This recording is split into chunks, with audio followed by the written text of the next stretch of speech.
తాకట్టులో ఉన్న మీ బంగారం ఈ రోజు ఎంత ధర చేస్తుందో కొమ్మూరి గోల్డ్ వాళ్ళకి కాల్ చేస్తే ఫ్రీ గోల్డ్ కాస్ట్ చెక్ చేసి చెప్తారు. పవన్ కళ్యాణ్ గారు హోంమంత్రి అవబోతున్నారు. ఏమో సో ఏం అవ్వకూడదా? మీకు కూడా ఇంట్రెస్ట్ ఉందా అవ్వాలని? అవ్వకూడదు. ఏదన్నా మంత్రి ఇప్పుడు ఏడు శాఖలు చేస్తున్నారు. ప్రతి శాఖలో సూపర్ గా చేసుకుంటూ వెళ్తున్నారు. నా భూత నా భవిష్యత్తు. పంచాయతీరాజ్ మీరు చూసుకోండి వెళ్ళి. పంచాయతీరాజ్ ఈరోజు ప్రక్షాళన మామూలుగా జరగలేదు. మీరు ప్రతి పంచాయతీ ఇప్పుడు వైఎస్ఆర్సీపీ వాళ్ళు మేము మొత్తం స్టేట్ అంతా మేమే గెలిచాం, సర్పంచ్లు అందరూ మా వాళ్ళే, ఎంపీటీసీలు ఎంపీపీలు జడ్పీటీసీలు అందరూ మా వాళ్ళు అన్నారు.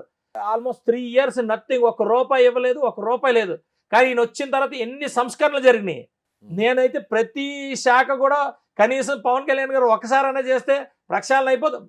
ఆయన ఓకే, నేను అడిగిన క్వశ్చన్ కి మీరు సూటిగా ఆన్సర్ చేయాలి. ఏమని? పవన్ కళ్యాణ్ గారు హోంమంత్రి అవుతున్నారని మీ కూటమిలోనే ఉన్న deputy speaker, Telugu Desam party MLA triple R చాలా స్ట్రైట్ గా చెప్పేశాడు. అవ్వచ్చు. అవ్వాలని కోరిక మీకు కూడా ఉందా? నాకు ముఖ్యమంత్రి అవ్వాలని కోరుకుంది, ప్రధానమంత్రి అవ్వాలని కోరుకుంది. ప్రధానమంత్రి వినండి పూర్తిగా అక్కడ ఆపేకండి. ప్రధానమంత్రి అరే ఆగండి సార్, మీరు ప్రపంచ దేశాలకి ఒక దిక్సూచి అవ్వాలని ఉంది. నేను ఇంకా చాలా ఆలోచిస్తున్నాను. అంటే ఇప్పుడు మోడీ గారి స్థానంలో పవన్ కళ్యాణ్ కూర్చోబెట్టారు. అలా కాదండి, మోడీ గారి స్థానంలో పవన్ కళ్యాణ్ గారు, మీరు ఇవన్నీ మాట్లాడకండి. మోడీ గారు వీఆర్ ఆల్, మొత్తం అందరం కూడా మీరే అన్నారు. మీ కన్విన్స్ అలా కాదు, మేము మోడీ గారి నాయకత్వంలో చాలా కన్విన్స్డ్ గా, చాలా కంఫర్ట్ గా మేము ఉన్నాం. చంద్రబాబు నాయుడు గారి నాయకత్వం కూడా మేము చాలా కంఫర్ట్ గా కన్విన్స్డ్ గా ఉన్నాం. మీకు తెలుసా ఉంటది, నేను జనసేన తెలుగుదేశం కలకముందు చాలా డిబేట్లలో నేను చంద్రబాబు నాయుడు గారు ఆయన విధానం ఏంటి, ఆయన ఇదేంటి అనేది నేను చెప్పాను. మోడీ గారి విధానం కూడా నేను చెప్పాను.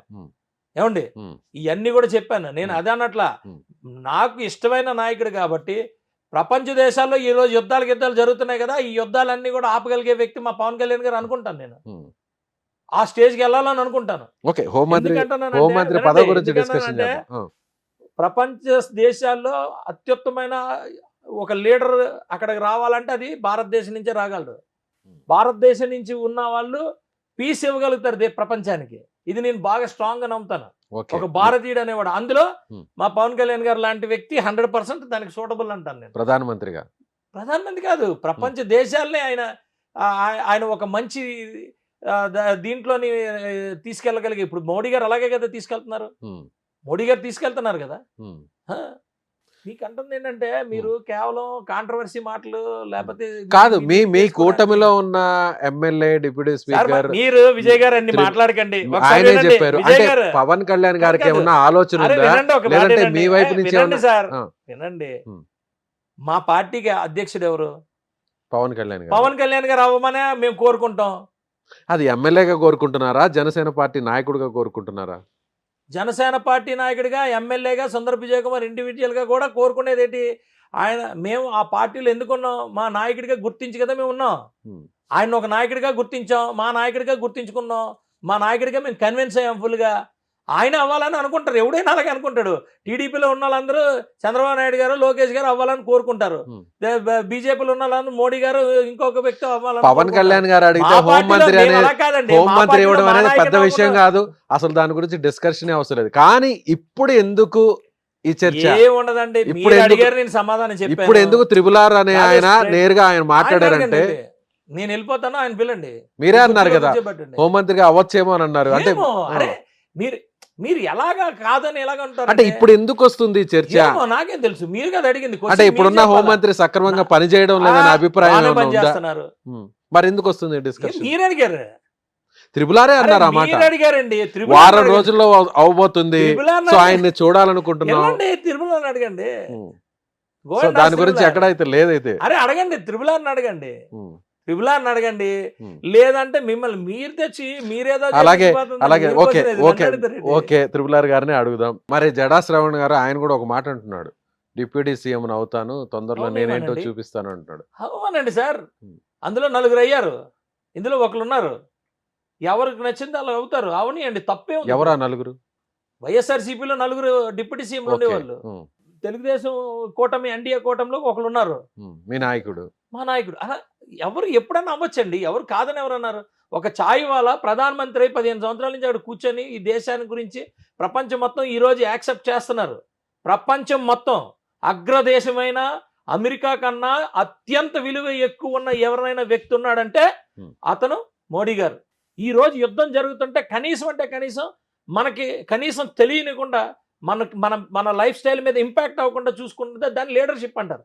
దాన్ని ప్రకాష్ రాజ్ అనే వ్యక్తి లాంటి వాడు వచ్చి కామెంట్ చేస్తాడు. అతన్ని ఇష్టం వచ్చినట్టు మాట్లాడుతాను. మరి నువ్వు చేసివా, నువ్వెందుకు యాక్సెప్ట్ చేయలేకపోతున్నారు అందరూ కలిసి? మీరు ఒక మాట అన్నారు, జడా శ్రావణ్ గురించి మళ్ళీ వద్దాము, ప్రకాష్ రాజ్ దగ్గరికి వెళ్దాము. మీరు ఒక మాట అన్నారు, వైఎస్ఆర్సీపీ ఫండింగ్తోనే ప్రకాష్ రాజ్ ఇదంతా చేస్తున్నాడని మీరు అన్నారు. అలాగే మోడీ గారి గురించి కూడా ఆయన ఇలా ఎందుకు మాట్లాడుతున్నారంటే మీరు చెప్పుకొచ్చారు. మరి మోడీ గారు జగన్ గారు తెర వెనుక ఒకటే అని చాలా చెప్పారు, తెలిసింది కదా. మోడీ మీరే గారు మీ పార్టీ నాయకులే గతంలోనే. మోడీ గారు ఈ రోజు ఆయన పరిపాలన అంతా కూడా 140 కోట్ల మందికి మంచి చేసుకుంటూనే వెళ్ళారు. ఇందులో మంచోళ్ళు ఉన్నారు, దొంగలు ఉన్నారు, అపోజిషన్ పార్టీలు ఉన్నారు, అందరూ ఉన్నారు ఇందులో. కానీ ఈ 140 కోట్ల మంది ప్రజలందరూ కూడా వాళ్ళందరి మంచి కోరే అన్ని చేస్తారు మోడీ గారు. అలాగని చెప్పి ప్రతి ఒక్కరు వాళ్ళతో కలిసిపోయి వెళ్ళిపోతానని ఎక్కడ లేదే. తెర వెనక ఏం చేసేనట్టు? నీకు అడుగుతుంది ఏంటంటే, మనం స్ట్రెంగ్తన్ చేస్తున్నామా నాయకత్వాన్ని, స్ట్రెంగ్తన్ చేయట్లేదా? మీరు ఏదన్నా మాట్లాడండి, బయట బోల్డ్ కామెంట్లు చేశారు. నేను అంటాను, పెద్ద అగ్రదేశాలే ఈ యుద్ధాలకి వణికి వాళ్ళ దగ్గర ఉన్న లైఫ్ స్టైల్ మారిపోయింది. కొన్ని దేశాలు అడుగు తింటున్నాయి, కొన్ని దేశాలు ఇబ్బంది పడుతున్నాయి. కానీ మన దేశంలోనే ఎక్కడ కూడా ఇబ్బంది లేని దానికి కారణానికి మనకు ఉన్న లీడర్షిప్స్. That is NDA. మీరు అదే ఎన్డీఏని టార్గెట్ చేసుకొని ఆ నాయకులందరినీ తిట్టుకుంటూ పోతా ఉంటే మీకు ఏముందంతో తెలివితేటలు అంటున్నా. నీకు కనీసం ఒక సర్పంచ్గా నించొని ఆ గ్రామాన్ని జాగ్రత్త చేయి, ఒక మండలాన్ని తీసుకో, నువ్వు ప్రూవ్ చేసుకో. ఇప్పుడు మేము కూడా కామెంట్ చేసాం. ఇప్పుడు మీ నియోజకవర్గంలో మీ మండలాన్ని అడిగితే మీరు ఇస్తారా యాజ్ ఎమ్మెల్యే? నేను ఎందుకు ఇస్తాను సార్? ఎవరికైనా ఉంటుంది హక్కు, ఎవరికైనా ఉంటది హక్కు. ఒకవేళ ప్రకాష్ రాజుని మీరు ఇన్వైట్ చేయండి, నేను ఇన్వైట్ చేయనండి. ఇప్పుడు అలాంటి మైండ్ సెట్ ఉన్న వ్యక్తిని నా కాన్షియన్స్ లోకి నేను ఇన్వైట్ చేయను. కానీ రాజ్యాంగంలో హక్కు ఉన్న దగ్గర వెళ్ళి పోటీ చేసుకోవచ్చు. నేనైతే థాట్ ప్రాసెస్ కరెక్ట్ గా లేని వాళ్ళని కొంచెం దూరంగా ఉంచడమే మంచిది. అతను దూరంగా అంటే ఎట్ట జైళ్ళు, స్టేషన్లు, పోలీస్ స్టేషన్, అతను ఎలాగ పడితే అలా బిహేవ్ చేయడానికి ఇక్కడ ఉండదు. ఫ్రీడమ్ ఉండేంత వరకు ఆయన అక్కడ వరకు ఉండొచ్చు. అంతకన్నా ముందుకెళ్ళి చేస్తే చట్టాలు అట్రాక్ట్ అవుతాయి. సో జడా శ్రావణ్ ఆయన మీద మీ అభిప్రాయం ఏంటి? ఎందుకు ఆయన ఇంత పోరాటం చేస్తున్నాడు? పోరాటం మా మీద పోరాటం. నేను అంటుంది ఏంటంటే, మీకేం సమస్య ఏంటండి? జడా శ్రావణ్ గారితో అనేక డిబేట్లు నేను కూడా ఉన్నాను. ఒక రిటైర్డ్ జడ్జిగా మీరు డీసెంట్గా ఎలాగైతే మీరు మీ హావభావాలు ఎలాగైతే మెయింటైన్ చేస్తున్నారో, మీ థాట్ ప్రాసెస్, మీ వర్డ్స్ ఎందుకు మీరు కంట్రోల్లో ఉండట్లేదని అడుగుతున్నా. మీరు మీరు అక్కడి నుంచి ఆ డిగ్నిఫైడ్గా మీరు ఒక కోట్ వేసుకొని, ఒక సూట్ వేసుకొని, ఒక టై వేసుకొని ఎంత డీసెంట్గా బిహేవ్ చేస్తున్నప్పుడు, మీరు అదే డీసెన్సీ మీ యొక్క ప్రవర్తనలోని, మీరు ఒక మాట తీరులోని ఎందుకు మీరు బిహేవ్ చేయట్లేదు అని అడుగుతున్నా. ఉండాలి కదా. ఇష్టానుసారంగా ఏది పడితే అది మాట్లాడితే మీకు శానిటీ ఉంటుందా? ఉండదుగా. సో ఆయన మీకు పోటీయా వచ్చే ఎన్నికల్లో? అంటున్నాడు ఆయన. ఎవరైనా అవ్వచ్చండి, పిఠాపురంలో ఎవరైనా అవ్వచ్చు. ఎవరైనా, ఈ రాజ్యాంగం అందరికీ హక్కు ఇచ్చింది. భారత పౌరుడు అనే వాళ్ళకి హక్కు ఇచ్చింది. ఎవరు ఎక్కడ పోటీ చేయాలనేది క్లియర్గా అంత కూడా రాసుంది. పోటీ లేకుండా ఉంటుందని మాత్రం అనుకోవడానికి లేదు.